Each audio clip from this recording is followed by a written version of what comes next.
Ako nga pala si Ethan, 18 years old. At ang ikukwento ko sa inyo ay tungkol sa lagi ng best friend kong si Daniela. Matagal na kaming mag-best friend ni Danny ever since high school. We were in the same class kaya lagi kaming magkasama. Our friendship built up over time and eventually we became close. But throughout those years, never ko pang namit ang daddy niya. But I guess it was gonna happen eventually. At dito ko na nga sisimulan ng kwento ko.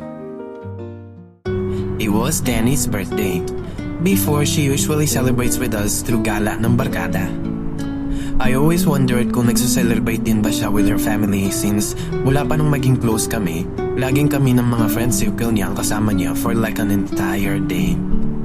So it came as a surprise na nag-invite siya sa bahay nila to celebrate. Since I was her best friend, I arrived sa bahay nila ahead of everyone else. Nag-doorbell ako sa gate and then it opened. I was shocked and was not prepared for what I was going to see.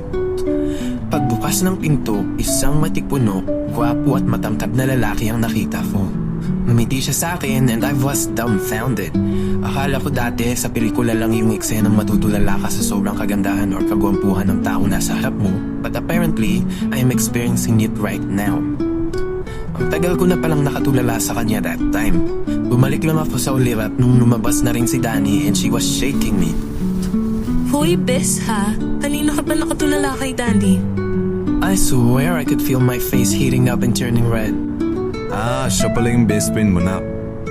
Pasimpleng umirap sa akin si Danny. Yes, Dad. Huwag ka na magtaka at laging maagap to si Beshi. Laging on time. Ano bang iniintay nyo na? Pasok na kayo. May bibilin lang ako saglit sa supermarket. Iwan ko muna ang bahay at anak ko sa iyo, ha? He turned to me as he said those words and winked at me. Obviously noticing the obvious na may crush ako sa kanya. As he left, I was still kind of in shock and wasn't really able to move. Pumasok siya sa kotse that was parked beside their gate and drove off. Balik tayo kay Daniela, glaring at me with arms crossed. Beshi, obvious na obvious ka. Tigil-tigilan mo yan ha? Daddy ko yun. I'm so sorry, Danny. Talagang nabigla lang ako. Sobrang gwapo ng daddy mo. I couldn't even deny my attraction. But she's my best friend anyway. At alam ko ang storya kung paano iniwan sila ng mami niya nung nagsastruggle pa lang ang family nila. Daming utang, almost failing to pay the rent. Pero somehow, sa sipag ng daddy niya, their life has improved. Pagdatingan na lahat ng friends namin and some invited friends ng dading Danny. I was not planning to, pero heto ako at hindi makapag-enjoy ng maigi at makapag-concentrate genuinely dahil yung tumatakbo sa isip ko ay ang daddy niya. I mean, heto at fun games kami, pero at the back of my mind, I kept losing the games kasi wala ako sa focus. Habang nag-enjoy kaming magkakaibigan, I overheard Danny's dad was saying sa mga kainuman niya kaibigan na may kukunin lang siya sa kitchen.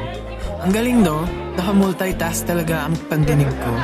So ayun, I also made an excuse para makapunta sa kitchen nila kasabay ng daddy ni Danny.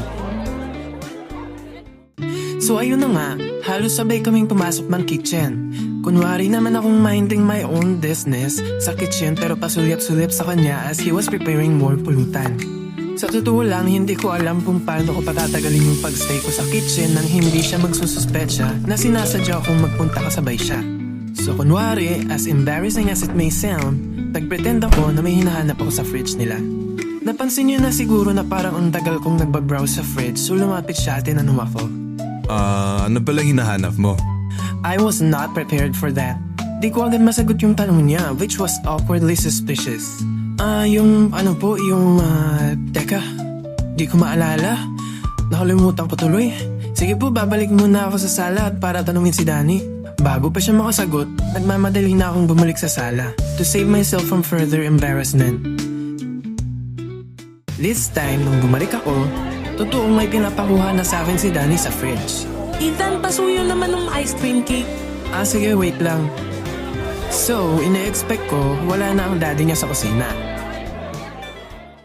Pero yun na nga, pagbalik ko, andun pa rin siya and he seems to have been waiting for me. Like the video, share, and follow for the next part.